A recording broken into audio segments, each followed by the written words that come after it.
Today, today I'm going to do something I haven't done in a long time, and I hope it benefits whoever's listening to this or watching this. Today I'm going to attempt to do a podcast with a twist to it. To give you a background story to this, I actually started doing this, not doing this, but started podcasting roughly 6 years ago, and I've done two different ones. The previous two were one was biblical, another one was biblical as well, but one of them was called "Things That I Pray For," Passion Over Profit, and then second one was called "Additional Prayers." And this recently, within the last year or so, I've done, we're going on 2 years now, a spoken word slash underground rap type deal. So with that in mind, I actually did a little experiment here and there with a little bit of talking and with my my idea of music or whatever, spoken word. And I did one called Twice As Much. So just to give you guys a heads up. This one I'm doing a video now, and I'm going to post it with the video as is, and I'm gonna post it just the words, word for word, no editing, no nothing, and I'm gonna do it with a little bit of music. I don't know how many of these I'm going to do on this platform. This platform falls under my raw and just extreme slash protecting hands podcast slash music or whatever. So I appreciate anybody that's still listening. I know that's a rough intro, but I had to give you a background story. The name of this, it was called Sense of Direction. When I came up with the idea of sense of direction, you got to think about your five senses: your sight, your hearing, your smell, your taste, and your touch. That's your five senses. And when it comes to direction, which I'm going to define that as well, how that relates to this. And what I mean by all this is, how do we let things affect us and the way we should go, and how do we affect others in the way they should go. But based on my background of doing podcasts and stuff like that, I will break this down much as I can. And it's also, like I said, doing podcasts, it's spoken word and the biblical. I'm going to give you the verses will be coming from James 1, verse 5 through 8. And we'll talk about that. I'm going to give you the goal behind this sense of direction. I'm going to give you the opening message. I'll actually reintroduce myself. And I'm going to, at the end, we're going to do a summary. And we're going to finish it off with the outgoing message.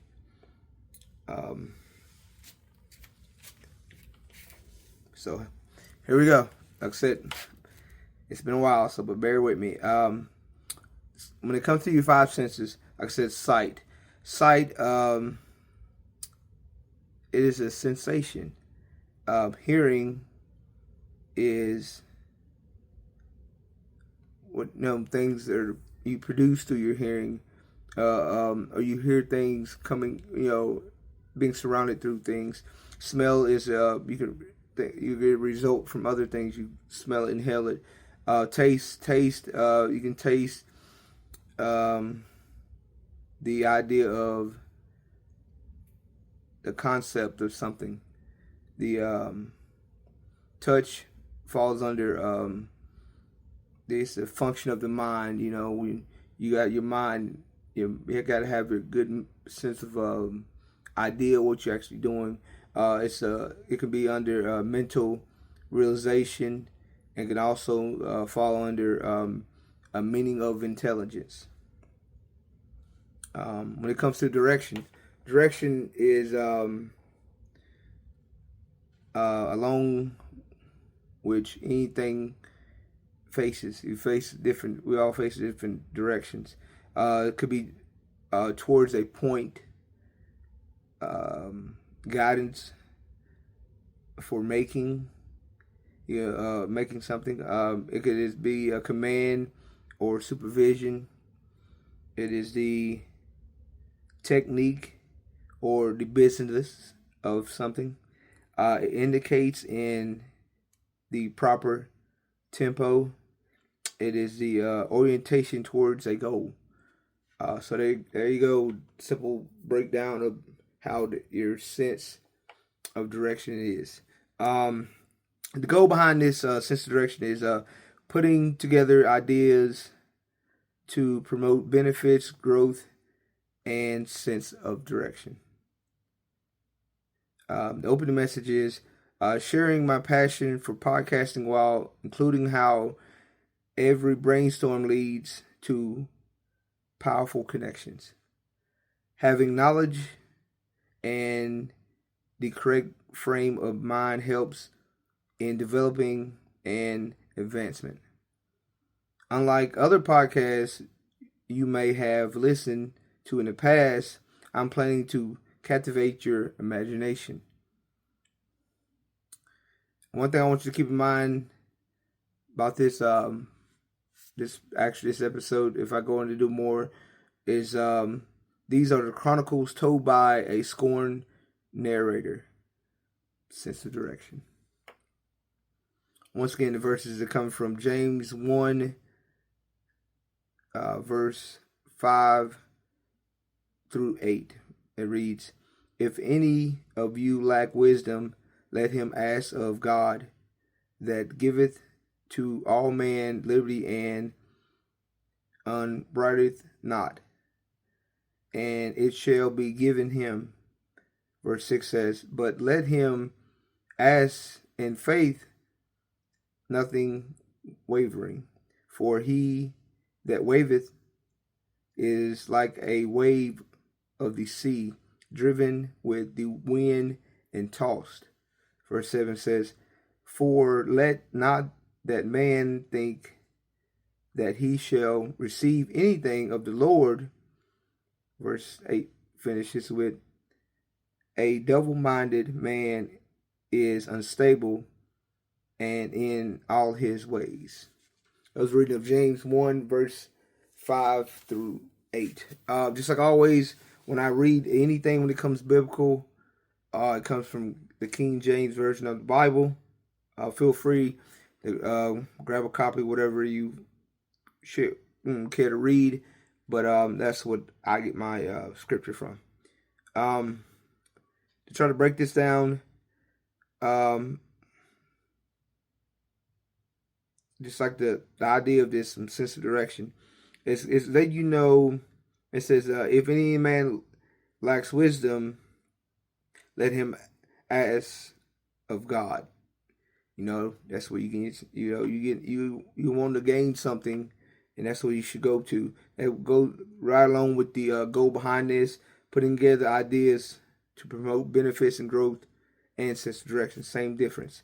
It says that giveth to all man liberty and upbraideth not, and it shall be given him.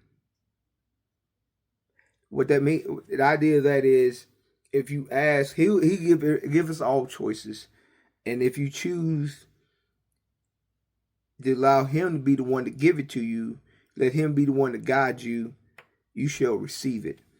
It says in verse 6, it says, "But let him ask in faith, not wavering, for he that wavereth is like a wave of the sea, driven with wind and tossed." What that breaks down to is the idea of if you are, once again, like I said, asking God for His sense of direction, the way He should guide you and everything, um, it's better to get it from Him. If not, and you don't lean towards Him and His judgment on how things should go, you're like I said, you're like a wave. You letting the wind drive you, and you be tossed. And that means like you're more like undecisive, and you go on whatever you don't choose besides Him, be it the world, be it whoever. You let them control your outcome instead of let Him control the outcome. It says right here, it says in verse 7, it says, for let not the man think that he shall receive anything of the Lord. And what that means is, don't think just because you ask, you're going to get exactly what you want. I heard an individual say it this way once. It said that when they asked for strength, He taught them how to be strong by putting them through something that was tough and that would make them stronger. They would ask for wisdom and put them through a situation that forced him to try harder. You know what I'm saying? And that's what it means. Don't think you're going to get it right away or get it the way you want it. You know what I'm saying? And then goes in verse number 8. It says, a double-minded man is unstable in all his ways. Meaning, if you're undecisive, like I mentioned before, if you're not going along with the idea of being sure, because it speaks on here, it says in verse 6, ask in faith. But it also says in verse 5, God, it says that giveth all men liberty. He gives you, I like to say we all got choices to make. Or some people, you say the old term is you made your bed. All that is pretty much the same.